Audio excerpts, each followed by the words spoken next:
First rule in my teaching philosophy is that there's one rule, and that's to shoot a lower score. Hunter came to see me here just about 2 weeks ago. Very non-traditional grip, very strong grip, 10-finger baseball grip. He's a +2 handicap. Shot 67, played great in a tournament, finished 2 under on his back nine the other day with only 9 clubs. And so for Hunter, there's a lot I can do to mess him up. But one of the things I'm trying to keep him doing is really staying in the middle of his feet with his chest and his hips, so that when you slid out a little bit there, stay right in the center and trust it. There she is. There's the shot you're looking for. And so for me, anything that I ask a player to do has to achieve one really big thing, and that's to shoot a lower score.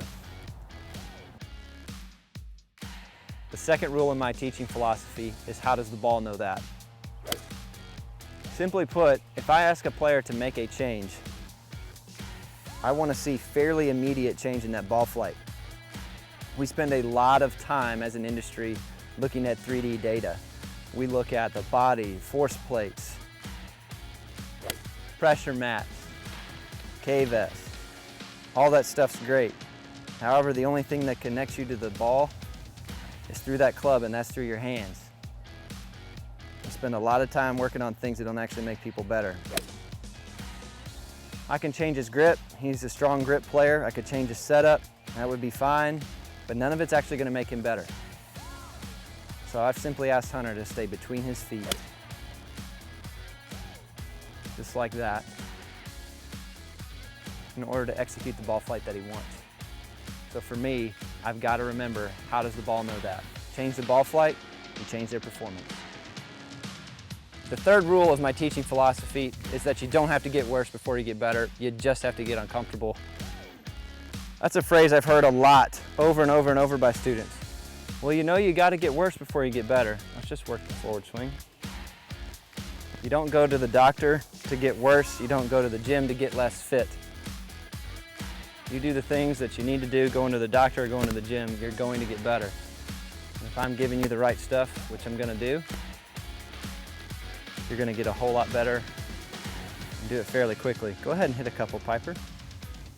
Piper's had to get pretty darn uncomfortable over the last 2 months, trying to get her ready to go play in college.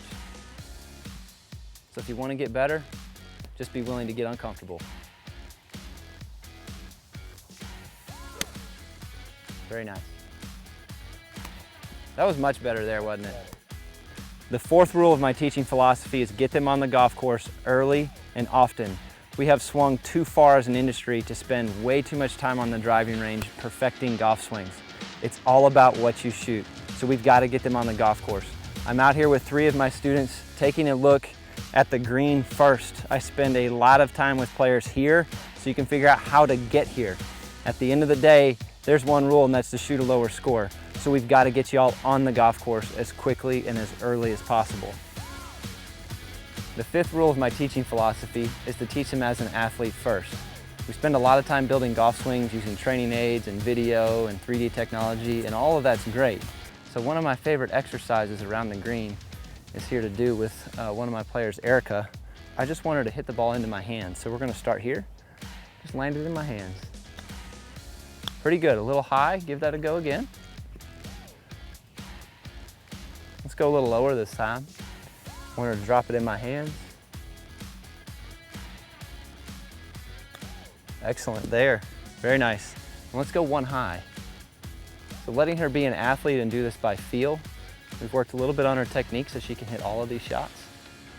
But this is letting her see and act and feel like an athlete. Very nice there. So if you want to perform your best on the golf course, you've got to make sure that you're learning to feel and play like an athlete.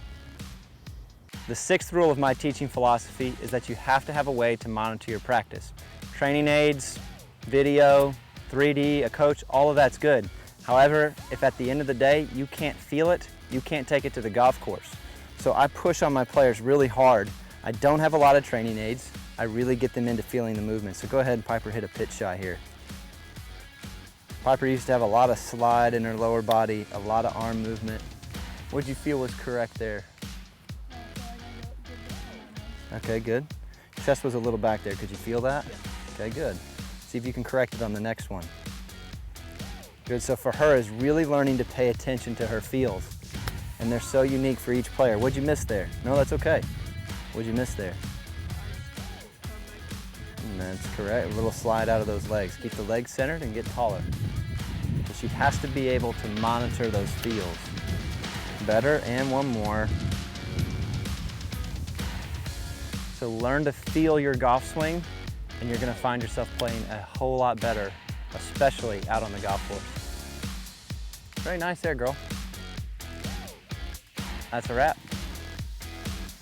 The seventh and final principle of my teaching philosophy is you must improve the whole person to maximize performance. For me as a teacher and coach, this is probably my favorite component. The things that people say and the things that they do tell me everything that they believe about the game and about themselves. So we've worked on this with Jen and her husband Aaron some, and I'll let her share a little bit about what we've worked on. Sure. So. Yeah.